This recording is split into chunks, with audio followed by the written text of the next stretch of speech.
आप देख रहे हैं अल्फा डिफेंस हिंदी में आपका स्वागत है। आज के इस वीडियो में हम लोग बात करेंगे C295 के बारे में।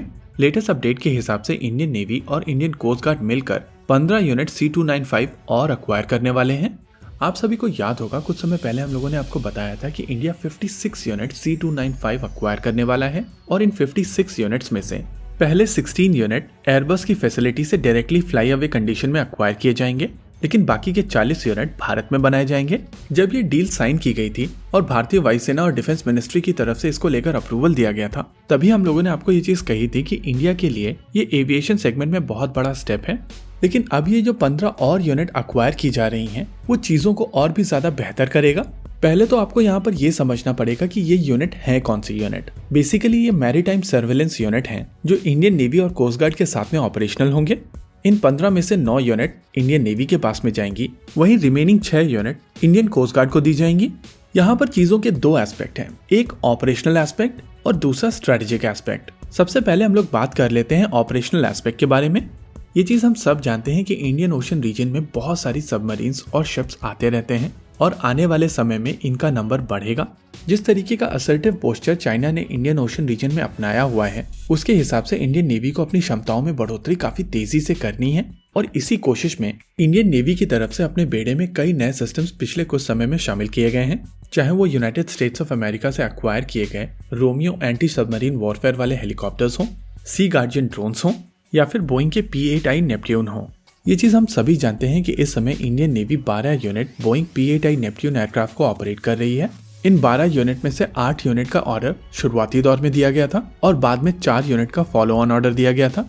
इनफैक्ट इंडियन नेवी 12 और यूनिट ऑर्डर करना चाहती है, लेकिन इन एडिशनल यूनिट को लेकर जो सबसे बड़ी परेशानी है वो है बजट, और उसी के चलते चीजें अभी फंसी हुई हैं। इनफैक्ट इंडियन नेवी की तरफ से इस रिक्वायरमेंट को कट शॉर्ट भी किया गया था और माना जा रहा था कि इंडियन नेवी और 6 यूनिट P-8I नेपट्यून एयरक्राफ्ट को अक्वायर करेगी, लेकिन बाद में इस प्लान को भी ड्रॉप कर दिया गया था और अब ऐसा लग रहा है कि इंडियन नेवी इस एयरक्राफ्ट को C295 से सप्लीमेंट करने वाली है।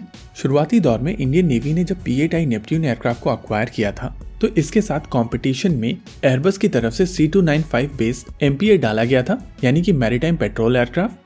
हालांकि उस समय इंडियन नेवी की तरफ से बोइंग के P-8I नेपट्यून को चूज किया गया था, लेकिन आज चीजें बदल चुकी हैं और आज जब भारत में C295 बनाया जा रहा है तो ऐसी स्थिति में ये एक अच्छा ऑप्शन है कि C295 based maritime petrol aircraft भारतीय नौसेना अक्वायर करे।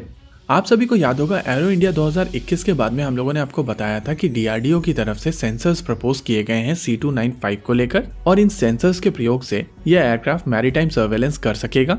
ये सेंसर्स हो सकते हैं एक search radar, electro optic system, infrared sensor, electronic support measure, electronic intelligence system, communication intelligence system, magnetic anomaly detector यानी कि MAD, identifying friend and foe यानी कि IFF, सैटकॉम और डेटा लिंक।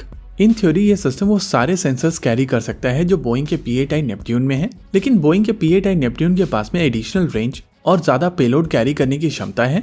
वैसे सभी मिशन में उतने पेलोड और रेंज की आवश्यकता नहीं होती है। ऐसे में ये C295 बेस्ड MPA काफी अच्छा ऑप्शन है। वहीं पर अगर स्ट्राइक कैपेबिलिटी की बात की जाए तो बोइंग का P-8I नेपट्यून न ही केवल टॉर्पीडोज, डेप्थ चार्जर्स और सोनोबॉयज कैरी कर सकता है, बल्कि harpoon anti ship missile system भी कैरी कर सकता है, जिससे इसकी क्षमताएं काफी ज्यादा बढ़ जाती हैं। वहीं पर अगर C295 MPA की बात की जाए तो इसमें भी 6 हार्ड पॉइंट हैं और ये भी सोनोबॉयज और टॉर्पीडोज कैरी कर सकता है। लेकिन अगर एंटी शिप मिसाइल सिस्टम की बात करें तो ये छोटी मारते ER मिसाइल सिस्टम कैरी करता है, जिसकी रेंज केवल 100 किलोमीटर की है और परफॉर्मेंस के हिसाब से ये हार्पून जितनी सक्षम नहीं है। नेवरदलेस इंडियन नेवी के एग्जिस्टिंग P-8I नेपट्यून एयरक्राफ्ट के साथ में मिलकर ये कॉम्बो काफी ज्यादा इफेक्टिव हो जाएगा और इस बार तो इंडियन कोस्ट गार्ड के पास में भी ये क्षमताएं आ रही हैं। इसी के साथ आज के इस वीडियो में रखते हैं केवल इतना ही। वीडियो को अंत तक देखने के लिए धन्यवाद। देखते रहिए अल्फा डिफेंस। जय हिंद।